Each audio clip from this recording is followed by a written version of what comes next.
Bamboo চিকেনটা একটু খুলুন, খুলে দেখান কেমন। এটা হচ্ছে ব্যাম্বো চিকেন। স্মেলটা জোস, জোস স্মেল। এটা কি ব্রয়লার মুরগি? দেশি পাহাড়ি দেশি পাহাড়ি মুরগি। জি। পাহাড়িদের যে খাবার বাঁশকুড়ুল, কচি বাঁশ ভাজি, এটাই সেই বাঁশকুড়ুল পাহাড়ের বিখ্যাত খাবার।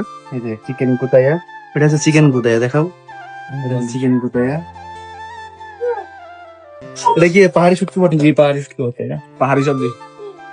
এই যে পাহাড়ি সবজি এটা। এটা বাঁশকুড়ুল দিয়ে করা হয়েছে।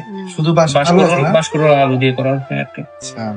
এমন পাহাড়ের চূড়ায় মেঘবাড়ি রিসোর্টে বসে বইয়ের হাতের পাহাড়ি নান্দনিক খাবার খাওয়ার মজাটাই আলাদা। আমি সাজেকে এসে অনেক খাবার খেয়েছি, বাট মেঘবাড়ি রিসোর্টের খাবারের মতো কোথাও এত টেস্ট পাই নাই।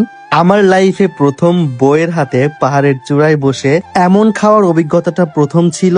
বইয়ের এমন আদরে খাবার খাওয়া, সত্যি কথা বলতে আমার 100% টাকা উসুল হয়ে গেছে। বিশেষ করে আমার কাছে পাহাড়ি ব্যাম্বো চিকেনটা অনেক বেশি ভালো লাগছে, কারণ এই চিকেনের টেস্টটাই একদম অন্যরকম। আপনার পকেটে টাকা থাকলেই আপনি এত সুন্দর ভিউ উপভোগ করতে পারবেন না। এর কারণ অনেকের পকেটে টাকা থাকা সত্ত্বেও সে টাকা খরচ করতে চায় না, ঘুরতে চায় না। আর সত্যি বলতে আল্লাহ পাকের সৃষ্টি যে কতটা সুন্দর, আপনি যদি পৃথিবীটা ঘুরে না দেখেন তাহলে আপনি সেটা উপভোগ করতে পারবেন না। আর এই পাহাড়ি ডাউলটাও কিন্তু অনেক মজা ছিল, যেটা আমি একদম চেটে পুটে খেয়েছিলাম। সৃষ্টিকর্তা তার বান্দার কল্যাণের জন্য এই পৃথিবীটাকে কত সুন্দর করে সাজিয়েছেন, আপনি যদি ঘুরে না দেখেন তাহলে সেটা উপলব্ধি করতে পারবেন না।